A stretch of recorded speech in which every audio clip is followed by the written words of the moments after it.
Jimmy Chu, the CEO at Nanoleaf. Yeah, I am the CTO. And I'm the COO. How do we come up with? I remember we got our first round of funding, and they were like, "I don't want to talk to all three of you guys. You guys got to figure out a CEO." They're like, you got just pick somebody. I was like, I think Jimmy's it. What pop culture trio is most similar to the three of us? I know, like the Ninja Turtles. I'd like to be them. That'd be cool. But that's four. That's not a trio. What? The Three Musketeers?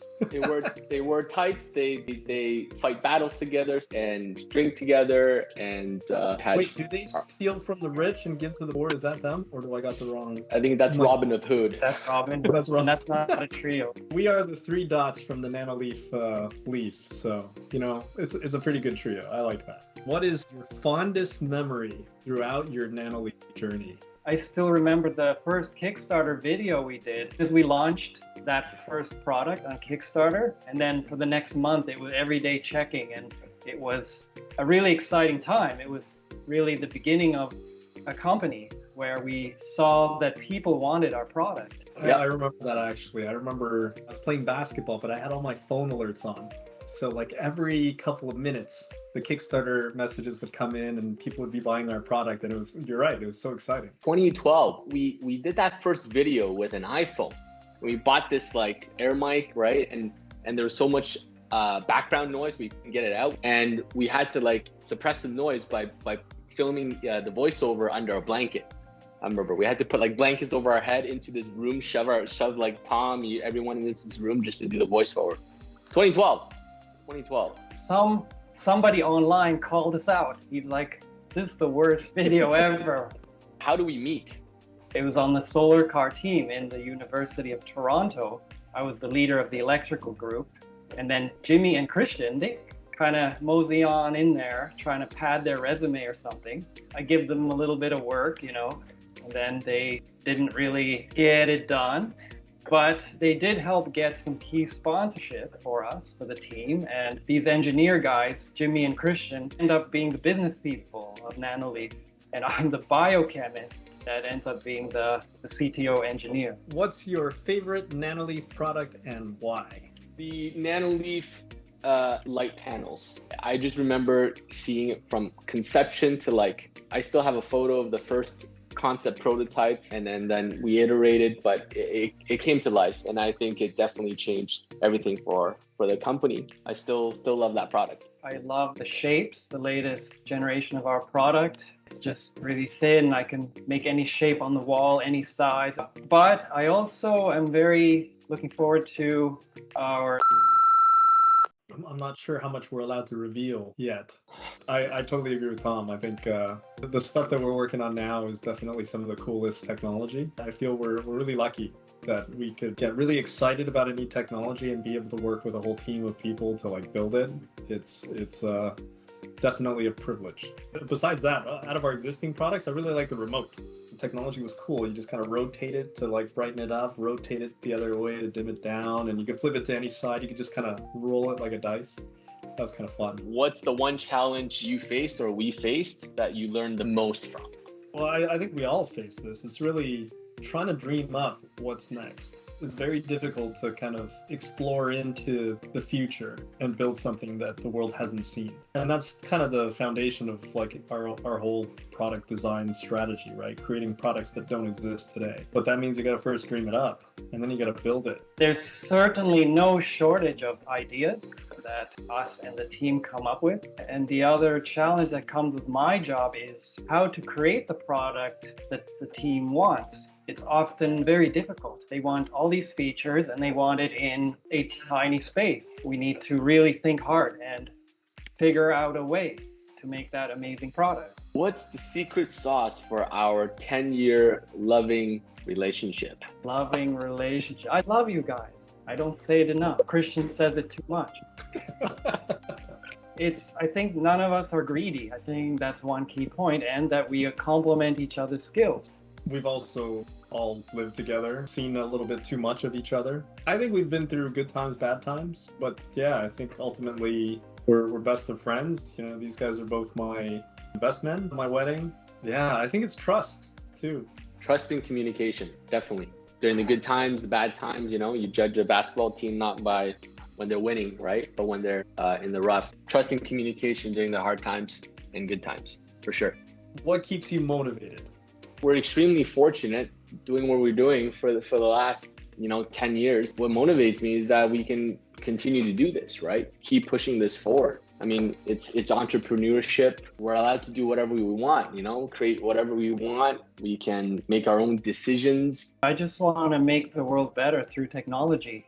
So after working really hard on the product, and then that's going to a customer that's going to enjoy it, and it's going to make their life better. I think I'm on the same page. I like designing new experiences for people, things that could actually change people's lives. That's what motivates me. It's what inspires me. It's what gets me excited about doing what I do.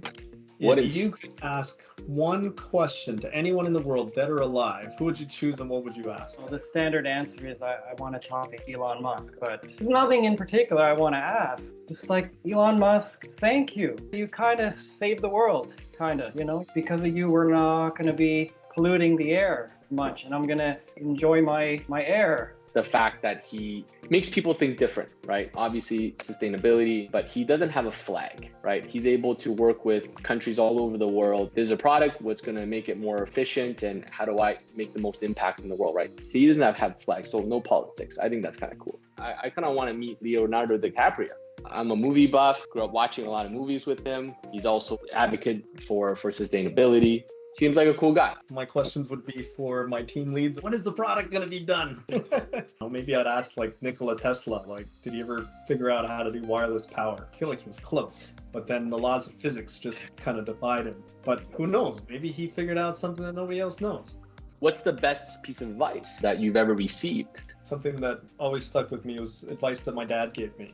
Anytime someone's giving you advice, whether you think they're right or you think they're wrong, take it in, absorb it, and make your own decision on what you want to do with it. But don't just reject that advice right away.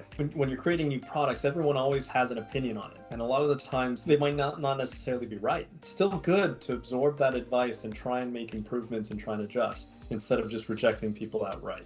I heard one, which is every day, just improve something a little bit, 1%, just take a step, just look around. Okay, what can be a little better? And just spend a minute and improve it a little bit. And after 100 days of doing that, that's 100% improvement, and just keep doing it. Before you know it, everything is awesome. Iteration, optimization. I think I got a personal advice before, but a lot of things I feel like, Nanoleaf life and personal life has always kind of integrated in one. Finding your life partner, right? Someone told me it's about shared values that will really go a long way. And I look back, it's great advice. Is one of my mentors in Hong Kong. I actually look back, I think it actually applies a lot to work, right? Like people you hire, the team members with you, right? Do they really share the same value, morals, things that you think are important, things that you don't think are important? I think being aligned on that is really important, both life and work. And what's the piece of advice you'd give to someone who's going to start a new venture? Work for a startup first, maybe. Learn how to do it. Learn how to seriously before you learn how to lead. Don't look at how difficult it's going to be. I think if we knew how challenging it was going to be to get to where we're at today, we would have never done it. But I think we were really young and naive and kind of dumb. So we just ignored all of that and we pushed forward. And I think that that's actually helpful for being an entrepreneur. Totally agree. There's a lot of kind of in the last, 8 years, there's a lot of people that wants to be like a CEO or founder, right? I talked to them maybe 3-4 years later and they're like, oh my God, it's crazy hard. Well, that's why I advise hey, join a team, join a great team, right? Why do you need to be the sole person? Find a great company that, where you share the same values, have a great goal and great mission, do something awesome, join that team. Yeah, if you're in it for making a lot of money, you may not succeed. You need to be in it because you love what you do. Then it might come. But even if it doesn't, you can start something else and it will have been fun. Well, for sure, Jimmy is the most likely to help with that. He's the CEO. He needs to do stuff like that, I mean, not that we've killed anyone or hid bodies. Probably right. There's a body that needs to be hidden? let's get on this. And Tom, you know, he'd be able to come up with some chemical or some way that to dispose of the body as best. Hide it? No, you would not bury it. Come on. This body never illogical. We had dreams of eventually setting up our own company, and now, you know, we've actually achieved it. We have this amazing team of people building some of the coolest stuff we could imagine, and we're really living that dream, and we're on this journey together. It's an amazing privilege. Absolutely.